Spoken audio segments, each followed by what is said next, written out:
안녕하세요. 은수저 찬양팀으로 섬기고 있는 이은경 집사입니다. 저는 올해 여호수아의 시즌을 선포하고 영적 열매를 맺기 위해 힘차게 달려왔습니다. 올 한 해를 마무리하며 간증의 자리를 통해 하나님께 영광 올려드릴 수 있음에 감사를 드립니다. 저는 몇 년 전 성경을 처음 일독했을 때 하나님이 우리를 얼마나 사랑하시는지 그 사랑이 너무 커서 그걸 모르는 사람들에게 알려주고 싶다는 생각이 제일 먼저 들었었습니다. 두 번째는 하나님 말씀대로 살지 못하고 세상 사람들과 똑같이 살아가는 크리스천들에게 우리가 하나님의 자녀로서 더 이상 이렇게 능력 없이 살아가면 안 되는 것 아니냐고, 잠자고 있는 영혼, 잃어버린 양들을 찾아가 흔들어 깨워야겠다는 마음을 부어주셨습니다. 그러한 마음으로 사람들을 만나고 틈나는 대로 복음을 전했습니다. 어느 날 큐티를 했던 책 내용 중 일부를 정리하여 간증과 함께 나누고자 합니다. 예수님께서 불쌍히 여기사라는 말씀이 성경에 많이 나옵니다. 여기서 불쌍히 여기다는 창자가 끊어진 것 같은 고통으로 마음 아파하며 가엾게 여기다라는 뜻이라고 합니다. 예수님께서는 많은 병자를 고치시고 배고픈 무리들을 먹이시며 그들의 아픔과 여러 문제를 해결해 주셨습니다. 우리는 바쁘게 사느라 주변을 돌아볼 여유가 없고 혹시 마음을 뺏길 만한 일을 보게 될까 발걸음을 재촉하곤 합니다. 하지만 예수님께서는 바쁜 일정 중에도 종종 속도를 늦추시고 주변을 돌아보셨고 도움이 필요한 사람들의 마음을 헤아리셨습니다. 그들을 불쌍히 여기셨기 때문입니다. 지식적 피상성은 사람들로 하여금 기도만 하고 도움이 필요한 이웃들에게 다가가지 않게 합니다. 그러나 나눔은 행동입니다. 연민에만 그치지 않고 행동으로 움직여야 합니다. 하지만 다른 사람의 고통에 동참하는 것은 무척 힘든 일입니다. 자기 시간과 돈과 마음을 투자해야 하기 때문이지요. 그렇게 했는데도 수고를 알아주지 않거나 기대와 다른 반응을 접할 때면 더욱 힘들어질 것입니다. 그리고 누군가의 삶으로 들어가 연민을 행동으로 옮기려면 불편한 삶을 기꺼이 감수할 각오가 되어 있어야 합니다. 내가 누릴 수 있는 것이 있음에도 상대방을 위해 기꺼이 포기해야 하기 때문입니다. 예수님이 바로 이런 모습으로 이 땅에 오셨습니다. 누군가의 삶에 동참하는 것은 곧 하나님이 우리에게 맡기신 일에 뛰어드는 것을 의미합니다. 지난번 간증도 했었지만 저에게는 암으로 아픈 친구가 있어 그 친구를 위해 오래 기도했습니다. 그 친구가 빨리 교회로 달려나와 저와 함께 예배드리며 영적 회복과 마음의 평안을 누릴 수 있기를 바랬습니다. 물질로 돕는 것은 어렵긴 해도 하려면 할 수는 있는 일이었습니다. 친구에게 내가 교회로 나온다고 하면 내가 언제든지 너를 데리러 갈게 라고 말해왔습니다. 하지만 말은 그렇게 하고 늘 저는 주일이면 교회 일로 바빴습니다.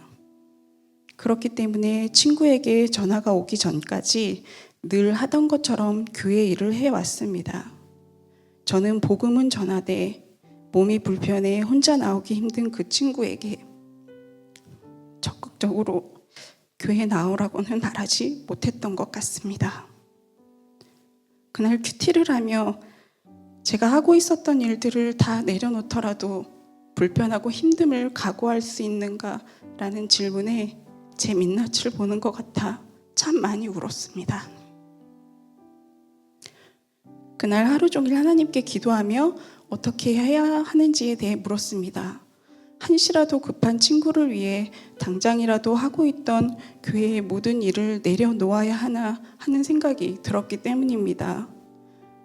시간이 얼마나 있을지 모를 그 친구, 교회에 나오길 주저하고 있는 친구를 위해 나는 기꺼이 그 친구네 집 앞으로 찾아가 교회로 픽업을 해서 함께 예배를 드리고 싶었습니다.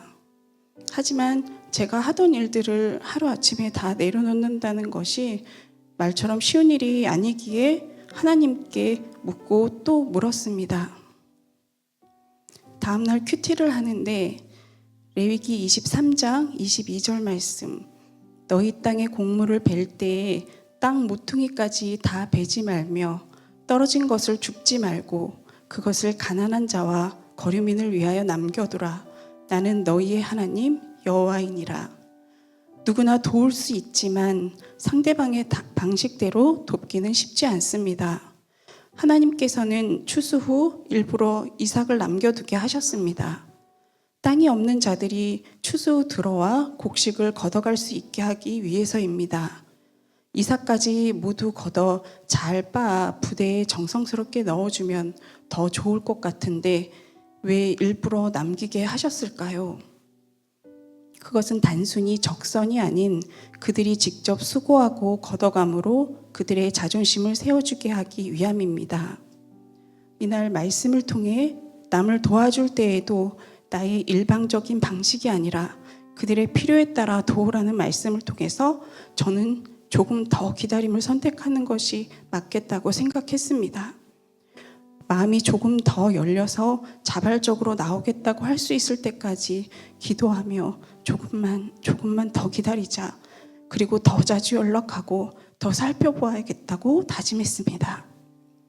아버지, 저에게 지혜를 주셔서 남을 도울 때에도 나의 방식이 아닌 저들의 필요에 따라 도울 수 있는 지혜를 주시길 기도합니다.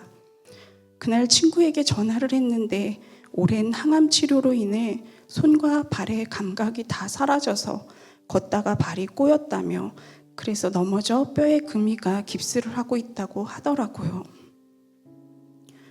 그리고 시간이 흘러 드디어 이번 주 월요일에 그 친구를 만났는데 감사하고 놀랍게도 친구의 마음이 많이 열려 있었습니다.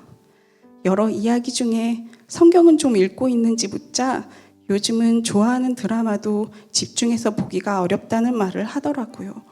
하나님을 떠나서 살고 있는 지금 인생의 커다란 위기 앞에 염려와 두려움으로 아무것도 집중할 수 없었겠지요.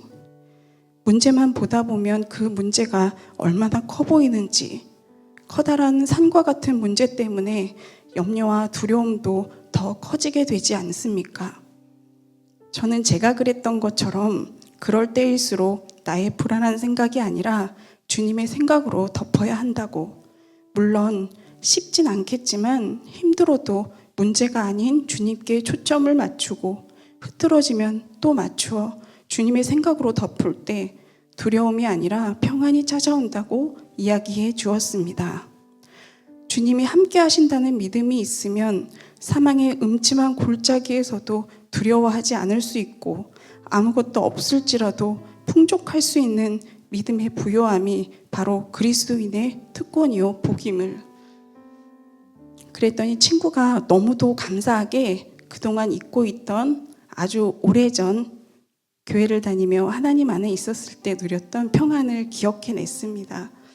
그때도 여전히 어려웠지만 예배드리며 주님 안에 있을 때에는 힘들지 않게 보낼 수 있었던 그 시절을 떠올리더라고요.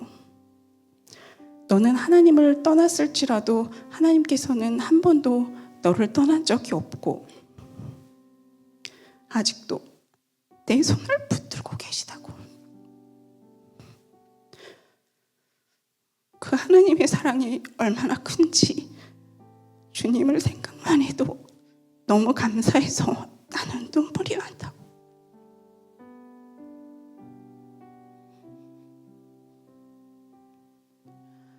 열심히 교회 다니며 신앙생활했고 늘 성실하고 착하게 살려 노력했던 자신에게 가정이 해체되고 뇌암에 걸리고 가지고 있던 재산을 모두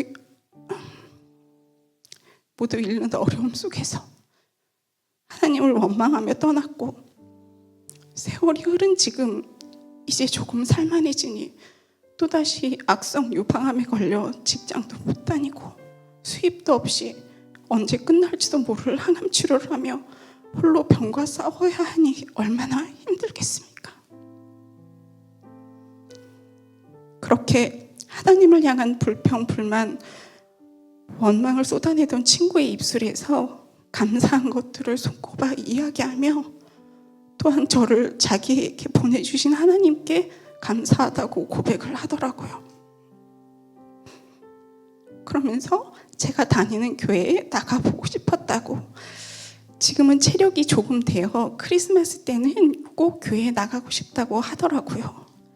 주님 오신 그날을 함께 기뻐할 수 있어 너무 감사했습니다. 여러분 기억하십니까? 전에 제가 간증할 때 올해가 가기 전 이 친구가 교회로 나올 수 있게 해달라고 기도했던 건 말이죠. 그날 집으로 돌아오는 길에 하나님께 너무 감사해서 울면서 집으로 돌아갔답니다. 실제 교회로 나오기까지 그 친구의 건강과 함께 그 마음이 변하지 않기를 함께 기도 부탁드립니다. 처음 사람들에게 복음을 전할 때에는 무슨 말을 어찌해야 할지, 상대방이 어떻게 반응할지 몰라서도 많이 주저주저 했었는데, 복음을 전할수록 복음을 들어야 할 자를 위해서 저를 더 강하게 하시는 하나님을 경험합니다. 너희는 택하신 족속이요, 왕같은 제사장들이요, 거룩한 나라요, 그들의 소유가 된 백성이니 이는 너희를 어두운 데서 불러내어 그의 기이한 빛에 들어가게 하시니 아름다운 덕을 선포하게 하려 하심이라.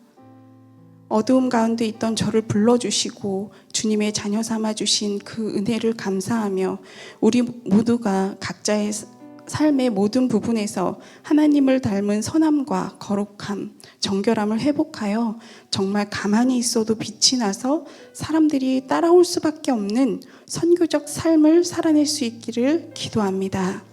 이 모든 영광 하나님께 올려드립니다. 감사합니다.